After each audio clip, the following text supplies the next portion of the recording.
Здравейте, хора! Преди да видите епизода, искам да ви се извиня за това, че се забавих толкова много с третия епизод. Причината беше, че ме нямаше по празниците и просто нямаше как да го направя. Ще видите, много е интересен. Също така ви благодаря за всички номинации в групите. За най-добра история, за най-добра озвучена история и така нататък. Наистина оценявам страшно много. Благодаря ви. Продължавайте да следите историята. Много е интересна. Благодаря. Мина една година.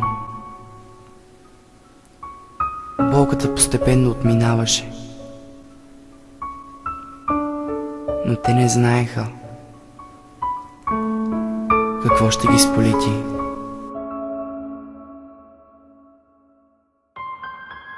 От нас се съобщава, че астероид се насочва към Земята. Остават ни само 5 дни. Това са пълни глупости. Ако е вярно, не е вярно. Не разбираш ли?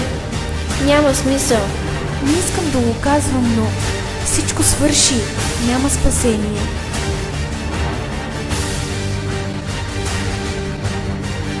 Здравей, Майли! Как си?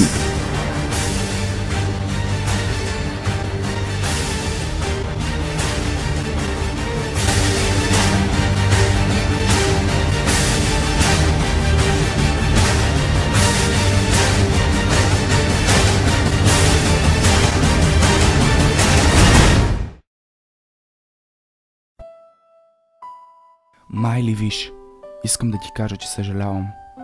Наистина съм искрен. През това време, което бях в затвора, мислех как да ви се извиня на всички. Знам, че ви причиних много болка, но ви моля да ми простите.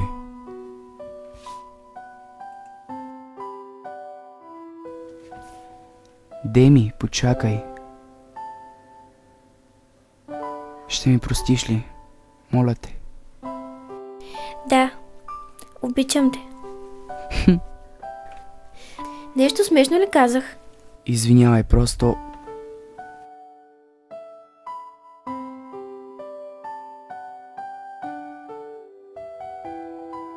Селена, няма да повярваш какво стана вчера. Майли, успокой се. Какво е станало? Зак вчера дойде при мен. Какво? Да, молеше ме за прошка. Разказваше ми как бил в затвора и постоянно мислил за нас. В никакъв случай няма да му се доверяваш. Той уби Ник за Бога. Ти луда ли си да му се доверя? Няма как да стане.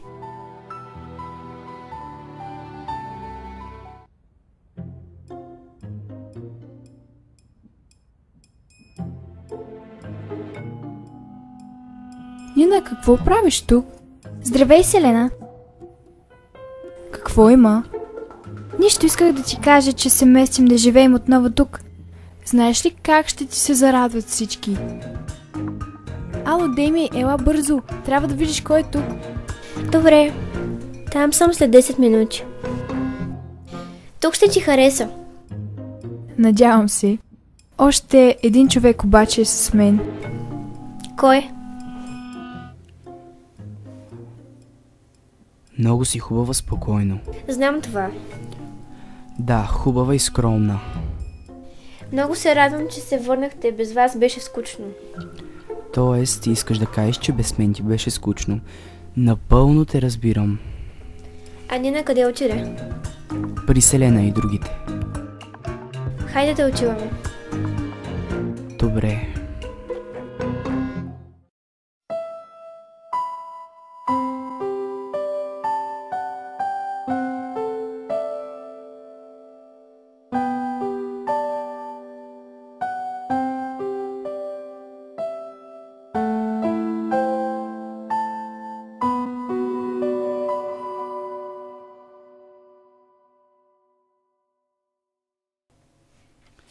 Надявам се да ви е харесал. Наистина постарах се.